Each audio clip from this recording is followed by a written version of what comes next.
This is the Mema I got the Archives, details. the Mema Records. Oh man, I look terrible. Hi. Oh, no, Please say state that. your name for the records. Okay, I'm Phyllis Moreno, What year were you born? 1944. And what was your birth name? Phyllis Gleghorn, What's your middle name? Ann. And you were born where, I'm sorry? Uh, Leachville, Arkansas. Okay. And how many kids in your family? In my family, um, I had no kids of my own. And did you have a brother or sister? No, Only child. Okay. What was your father's name? Noble Gleghorn. Tell me a little bit about him. Well, he was in the service and he was always stationed someplace other than Arkansas. And I really didn't get to know him that well. You didn't get to know. And what was your mother's name? Ollie Mae Gleghorn. And how old was she about when she had you? She was about maybe 19, Okay. and she had tuberculosis, and she didn't last too long. She died. She she was in the tuberculosis sanatorium, and where was the sanatorium? How far away? Boonville, Arkansas, and it's about 5 hour drive. Wow. And I remember us going up and taking her out of that place and bringing her home. Okay. And she didn't last too long. Yeah. Then my grandparents ended up finishing raising me. And tell me about, because your grandparents had children, what were their kids' names? My grandparents' kids, Ray. and Ollie, and what was the other other guy? one in the service, and one married a German gal, and the other one married a Japanese guy? Yeah, do you remember their names? No. Okay, we'll come back to that because you did tell me their names before. I did, huh? Mm-hmm. And one, your mother said, your grandmother said, I swear that's not my boy when he came back from Lon the was his. Lon. She said he wasn't her son. She just couldn't. He looked different. He acted different. And he was in World War II. Yeah, and he talked different. And she just thought, she just couldn't accept that he had changed so much. So the rest of us had to either accept the fact that he changed or he wasn't part of our family. Huh. Interesting. Yeah. So we accepted that he was. Was he the one married to the Japanese gal? Oh God, who was she? Or who was the German one? The one married a German, and you called her a dirty. But that's because there was so much prejudice back then because of World War II and Hitler. You called her, you dirty German. Yeah, and she slapped you on the face or something. Yeah. Inga. Was it? I think so. Inga, Helga, something like that. But boy, she sure got it from the rest of the family. Yeah. There's nobody that's supposed to touch me. Yeah. Right. Right. Yeah. Okay. And so, how much older would you say that your cousins were? Because they were your cousins, but they were your grandparents' kids. So if they were in the war and you're a little kid, so they're at least like 15, maybe even 17 years older than you. Actually,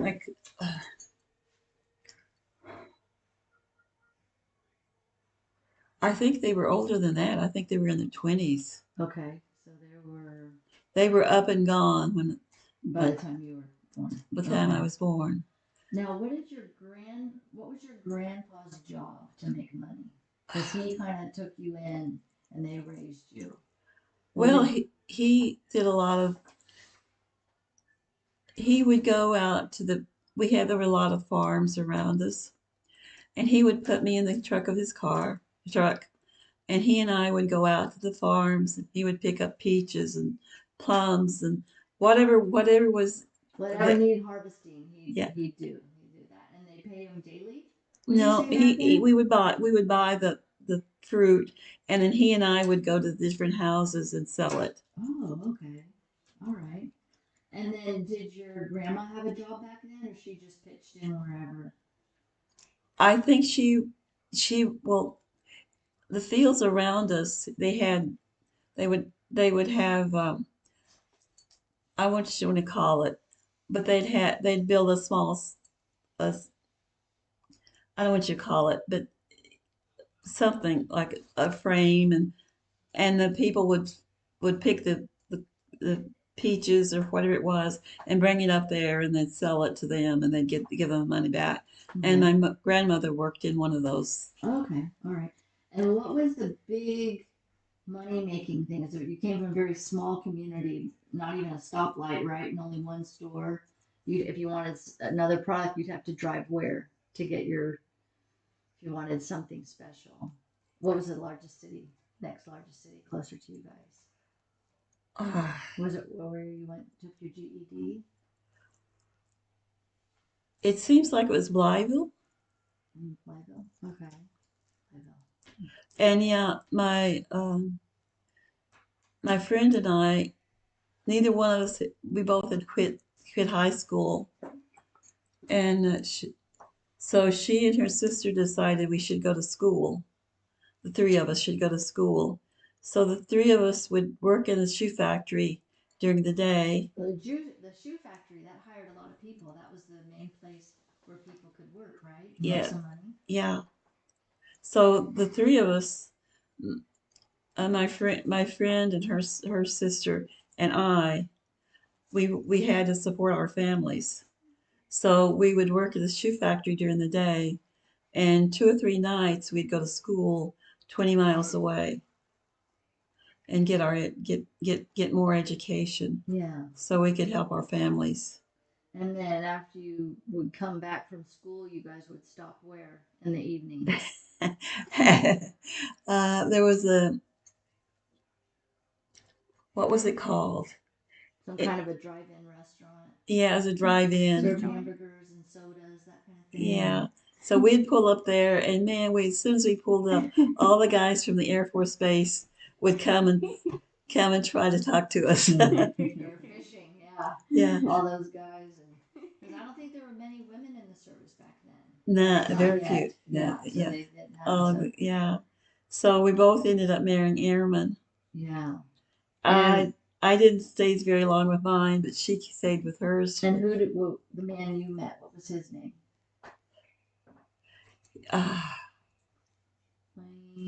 Wayne Yoshihiro. Yoshihiro. So you became Phyllis Yoshihiro. Yeah. And you didn't date too long before you thought, I gotta get the heck out of Dodge. I'm gonna hang on to his apron strings and get out, right? Yeah, and we got out. We came to, I don't know who's met.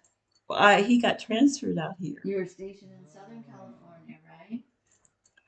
Yeah. And that's where you met your friend Betty Jo. Mm-hmm. And what was she like?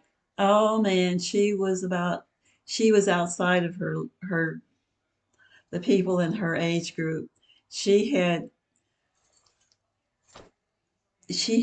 traveled throughout Europe with a pack on her back when she was 17 or 18, and she had met all these people, and she had all these stories to tell.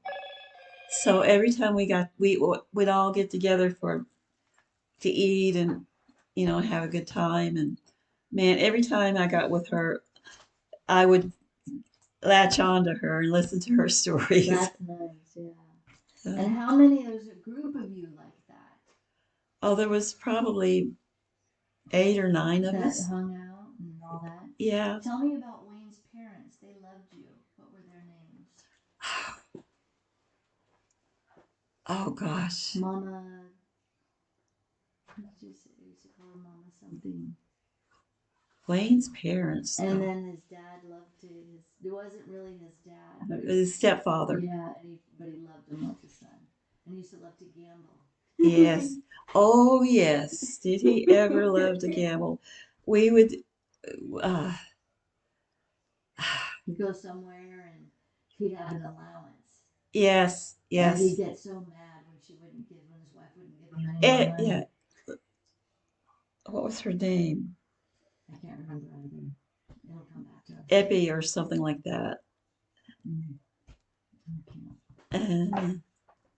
But But you guys ended up moving from Southern California up to the Bay Area and bought a home there.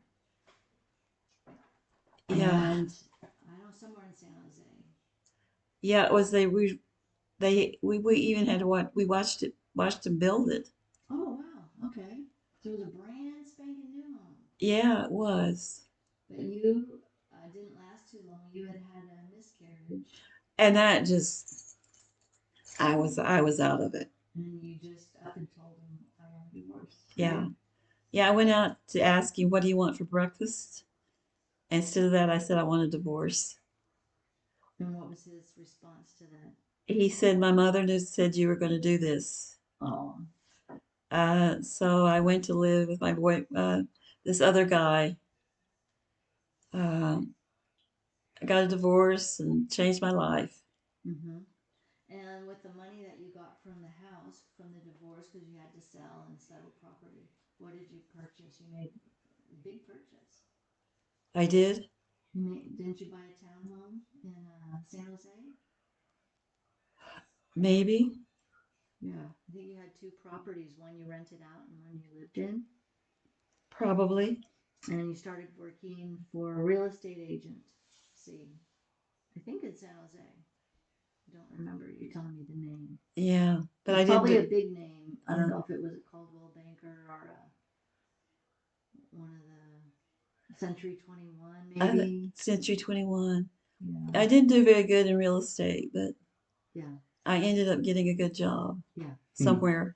But you met your next husband working there. Oh, Dan. Mm-hmm. And you decided you didn't think much of him when you first met him, but neither of you were doing great. But you had said, he said, let's team together and try and knock out some of these properties that you were trying to sell. Right? And Yeah. then you worked together and kind of started liking each other. Yeah. Yeah.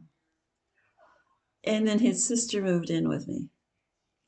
I knew his sister. She moved in with me. Okay. And she was up from, because she didn't live in California, but she was up visiting from Texas. Mm-hmm. And so she moved in with you. yeah, and Her name was Dee, right? what? Her name was Dee, his sister. I think so, yeah. And so she didn't last too long, but she went back to Texas and told everybody about me. And so when I finally got together with Dan, we went back. The whole family felt like they knew me. Yeah. And what did Epi do when she saw you? She grabbed me and hugged me. Yeah. You were Yeah. already family. Yeah. But so after Dee left, who shows up at your door with the suitcases? Dan. Yeah. And did you say no, go away? I know. I thought I go. So I slammed the door in his face, or I let him come in. I let him come in. Yeah. And then after that, he had a young family still, so he was trying to work through those, young kids and an ex-wife, and so it was difficult on his kids, on you, on him. Yeah. And you wanted to just get away from it all, so you decided. He said, "I can help you get a second mortgage, right?" So you're able to get some money, and you took a big trip. Oh yes. He promised me that he would have everything taken care of. Once I got back from the trip, I wouldn't have to be upset about anything. So I got on this singles tour throughout Europe, 6 weeks with South Africans and Australians. How fun! Oh, was that a wild trip? That sounds really fun. Yeah. You got to see everything. Yeah. And you got happy while you were out there. Yeah. You came back, you were excited to see him, but what did he say? He said, "Did you get everything worked out?" Nope. Nothing was worked out. And so what did you think at that point? I was ready to leave, but I did. I don't guess I did. I don't know. What was his solution every time you get upset? What would he say? You let me get you a drink. So evident, I ended up being an alcoholic. And how did you quit? I mean, I just stopped. How did you do that? I just stopped drinking. Well, back in the day, they would give these pills that would make you deadly ill if you drank. Did I get those pills? Yeah, you told me about that. That was a big thing back in the time. Yeah, there was some that would make you just like heave. It was terrible. So it was a good way to cure alcoholism, but she never even tried. It was just that was it. I'm just done. So she quit cold turkey. But you must have gone through some detox. Your body must have. You probably don't remember much of that. It must have been rough. Because you were quite a drinker back then. I was, yeah. I mean, every time something would go wrong, he'd say, "Hold on," and he'd run and get me a drink. Gosh. Yeah. And then, so his family was still young, and his ex-wife was coming over all the time, and things got a little bit too much. And you told him you were going to move out, but he had a cure for that. Let's go move to Texas. Southern California, not Texas yet, right? Southern California. Oh, He yes. said I could get a transfer and work at another real estate agency down there. Did you stay in San Diego? I think so, For yeah. a while, until the place folded or something. Yeah, we had to go. Had to end up closing it, but the weekends we'd have off, and we'd go down into southern Mexico. Oh, and look around and Yeah, just do day trips and that kind of thing. yeah, That's nice. So you ended up moving back to San Jose after that, yeah. and then in 1989 he was diagnosed with colon cancer. Yes. And Danny comes out to see him, and he says what to him in the hospital? Well, he said to me, Said to you, "Laura and I want to get married. I don't have any money." gosh. I said, "I'll take care of that." And what did Dan say? Your husband. He said, "Do whatever it takes to get rid of that boy." And so we visited his dad, and then we went off to Texas. And then when we had Nicole about 5 years later, you guys then decided to move, right? Yeah. To Texas. Yeah. And you got a job, best job you ever had, you said, with what company? Nortel. And what did you do for them? I was in charge of the European what were they called? They were, they did work for Nortel, but they sold Nortel products, and I was in charge of them, and I loved it. You set up different conferences, you had to do traveling, you had to do the coordinating travel arrangements. Yeah. All of that, besides probably whatever the regular job was that they had you do. People would check in with you, right? Yeah. It was a big job. Yeah. It was a good job. And I loved it. Yeah, we loved it. And so then you guys bought a house in Rowlett, not too far from where Dan and I live. We were in Dallas. Yeah. But then when we found a property in Mineola in around 2001, you and Dan decided to move back to where? This is where he grew up, in Port Arthur, right? Oh, in Port Arthur. And you bought a home there. And he was doing real estate. Yeah. And you also, through the years, you and him had done, you danced, right? Oh, we did a lot of dancing. You did a lot of dancing, and you would make your outfits, matching shirts. Yes. And you had the big skirt that was country western dancing, yes, right? Yes. But then after that, you also got very involved in public speaking. What was the name of that group called? Toastmasters? Toastmasters, yeah. Well, since you didn't drink alcohol, you could still toast with verbiage, right? Yeah, yeah. There you go. And you were like some kind of regional or high director in the area. Yeah. And you have plaques from them that they gave you. Yeah, I do somewhere. Yeah, they're at your apartment. Yeah, so you guys were very involved, and you helped orchestrate and organize your community, and got a lot of people involved at Port Arthur too. Dan and I were a good team. Mm-hmm. Yeah. Yeah. How did you guys relate to things? Why were you a good team? What made you a good team? I'm not sure. It's just we kind of fit.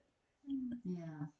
And it just seemed like whatever you wanted to do, he'd say, why not? Yeah. Yeah. And whatever he wanted to do, you'd go, I could try that. Yeah. Right?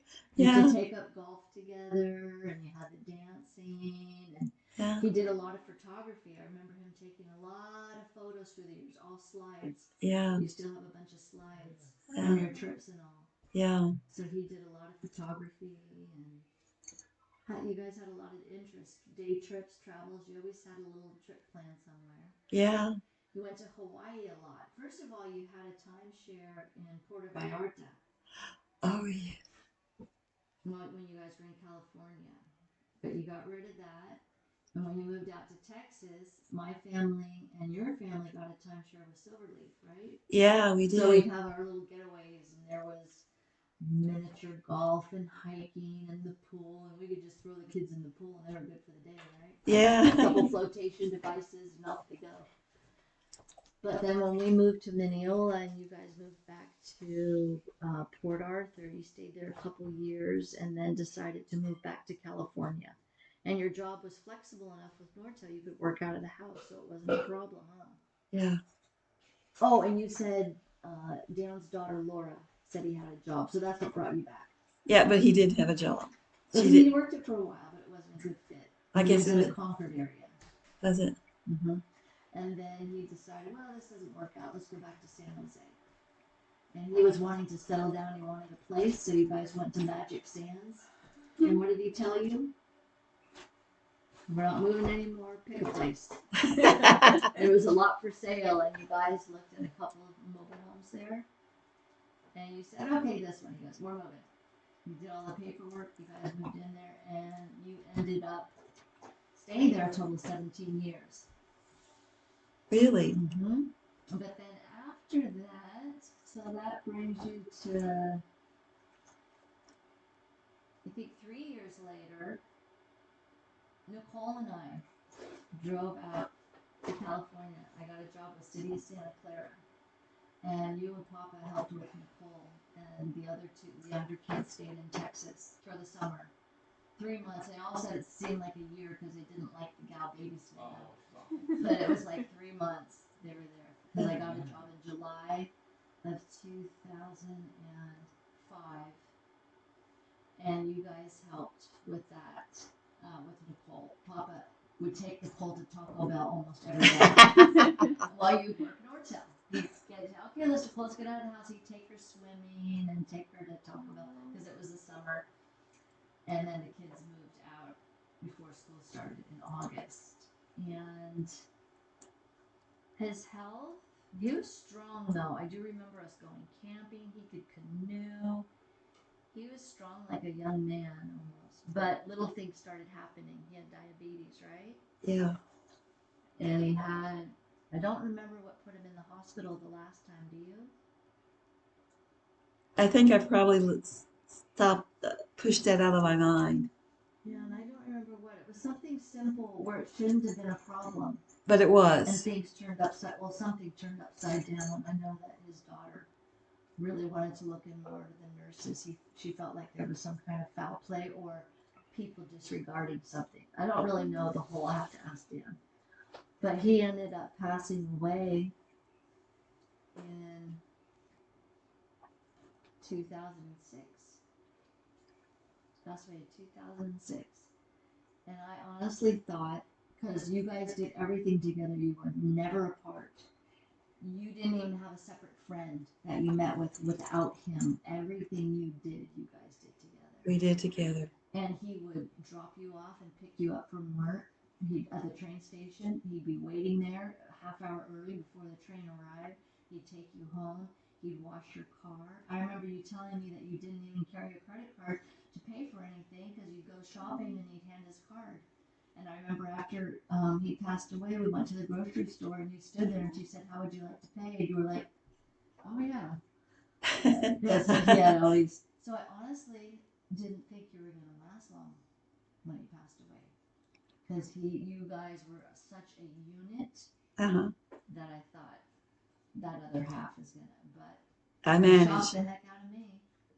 You kept going, and you Nortel, that position went away, but you got into a temp agency, a Deco or something like that. What was it? Was it a Deco? And you worked at like Microsoft for a year, and then you wound up at Ericsson, and you would do that. You do this temp agency. They paid well, but the only caveat was that you had to take 3 months off. Talk louder. You had to take 3 months off a year. And then you'd have to reapply for the position. But they kept hiring you back. But that was the only thing that was a little worrisome to you, right? Yeah. So you still lived in the townhome, in the mobile home. And then when Nicole graduated from high school, I think in 2013, she moved in there with you. I want to say she stayed about 4 years. And she worked at Nob Hill, and you were working your job. But in around, let's see, what is it, 2022? So around 2016, you weren't feeling well, and so you went to the doctor, and you knew that your kidneys, because they had been keeping an eye on your kidneys, but by that time, and you had said, I'm not going to go on dialysis, I'll never do that. But by 2016, there were some things that made you go to the doctor, and she said, your tests come back and you have full blown kidney failure. If you don't do anything, you might have a month or two to live. Otherwise, you can start dialysis, or we could look at a transplant or something like that. So you said, I think I'll do dialysis. Even though you said you'd never do that. Yeah. At that point, you weren't ready to let go of everything. And so you started doing periodontal, Which is at home. at home dialysis with liquid. You'd have your sugar water, and you'd put it on the machine, and you'd connect it, and you'd go to sleep. When you'd wake up in the morning, you'd disconnect it, and you'd still work your full-time job. But you kept getting, after about 2 years, you kept getting infection after infection after infection. They always said you were doing something wrong, but I always felt like there was some kind of bacteria on the inner tube that grew, because you were always very careful. You used the disinfectant products, and it's always felt like, but after that last time, it put you in the hospital, and it took you a long time to bounce back. I literally came over and did everything. I took a week off. You couldn't make your meals, you couldn't do that. And I said, why don't you just go on hemodialysis? You had all those boxes up to the wall of fluids, and you didn't want to do that. But I said, you know what? You just go, you have your favorite book, you get plugged in, you come back home. And you said, okay, that sounds good. And so after that, and that last job, you didn't go back to work after that, after you started the hemodialysis. You were getting a little rent from Nicole and from Amber. Her friend Amber lived with you for about a year. And so that, you said it helped with the car payment and insurance, and you said you could make it with that. So after that, what do you remember after that time? I think, and then that's when your memory started slipping a little bit. It was around that time. Well, I think it's slipped a lot since then. Since then, right. But you had some little, because I didn't know about it, but while you were still working, I found some paperwork from Kaiser where you made an appointment to get your memory checked.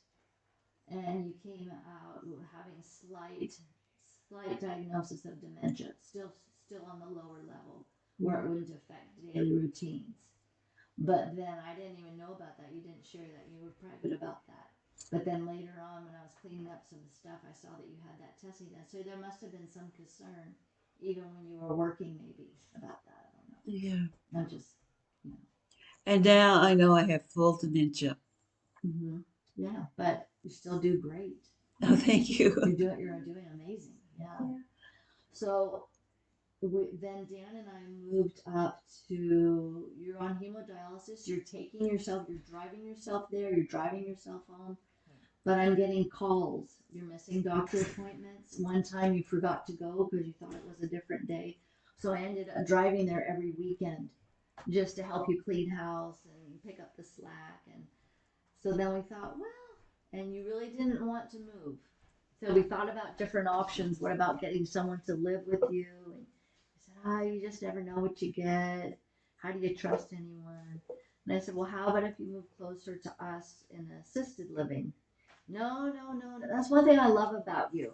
It's always a no, but you can always reason with you. You've always told me no, but later on you've always agreed. So then we went to Jacob's 21st birthday, and we all ate out together in Manteca at this place we thought was going to be a nice place, and the ladies came. Oh, yeah. Yeah. And that's when I said, why don't we stop by and take a look at this senior living place? Oh, that sounds terrible. There's a bunch of old people there. And I said, let's just look. So we went in and she took us to the rooms and you said, oh, this is nice. And she showed us the dining room and the exercise room. And I said, and now you're only an hour away instead of 2.5 hours. And you can still have Kaiser because that was a big deal for you. Yeah. Right? And so you said, why not? I can move. So we got a real estate agent, and she was a great lady. Her name was Suzanne Robinson, and she was like 75, but was amazing. She had a helper that was bottom dollar to do repairs. I mean, he charged hardly anything. Basically, you paid for the supplies, and they fixed up your place because there was a lot of things through the years. They had like a roof in the leak, and there was some mold, and there was something in the water closet, and some flooring, or the decking. And so she took care of all those things, put it on the market for it. I think you got, this would be fun. We should remember that. Do you remember what she got for it? I think you got, what she got for her place? I want to say I had to redo the sink. Oh, we had to redo the sink. I want to say you got like 120 for it, and you bought it for 80. Do you remember what she got? Yeah, for that her sounds place, Dan? right. And so after you paid her fees and all that, you still had like 115 left. And then, so when you moved into this place, because you were concerned about the extra expense, but it was a start of COVID, and people didn't know what they were dealing with. So it wasn't a great place for you. You lived there 6 months, and then I moved you out of there and moved you in with us for 6 months.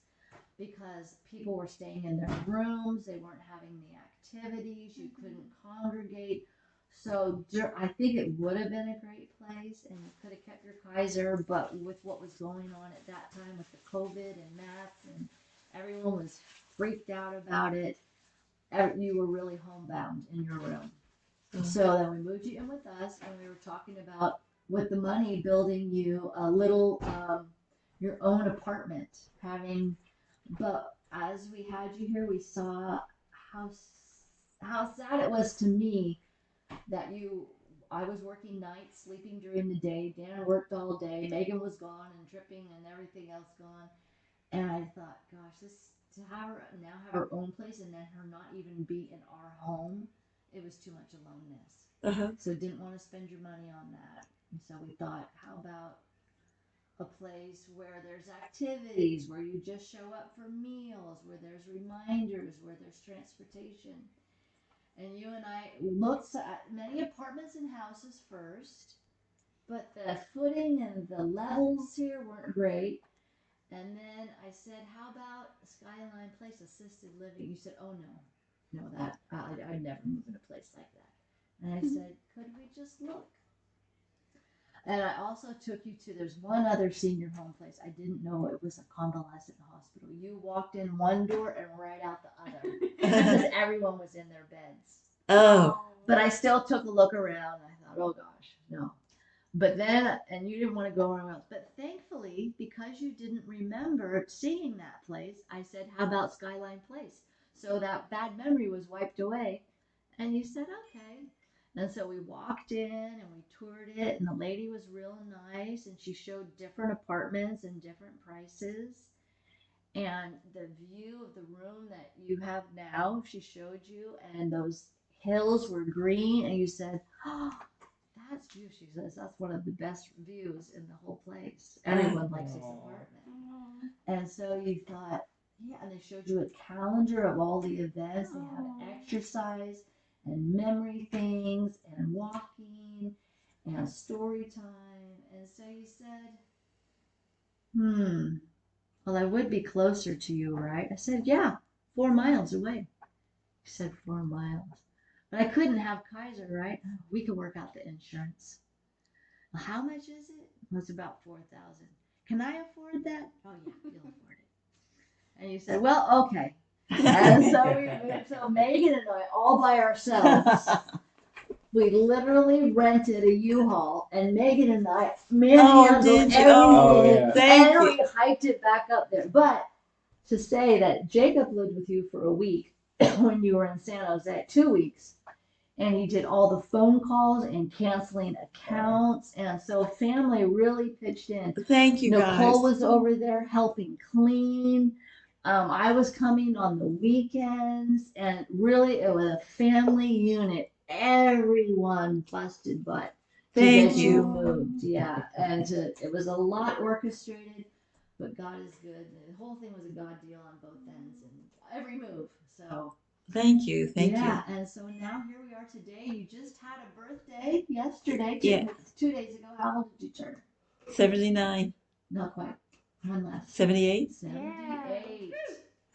78 years old. And today is March 26th of 2022. Wow. And you have Mattisen and Jacob here. Yes, Show your thank little you, face over guys. there. Thank you. That wanted to record your history, so we have something. And maybe we could fill in some blanks if we ever think of things down the line to add. Okay. Yeah. Do you want to read your notes with her? Oh, we went through them. Your mom narrated through Oh, them. yeah. Yeah, it was lovely. Okay, you want to give us one recap? One recap? Yeah. So you want to pause that?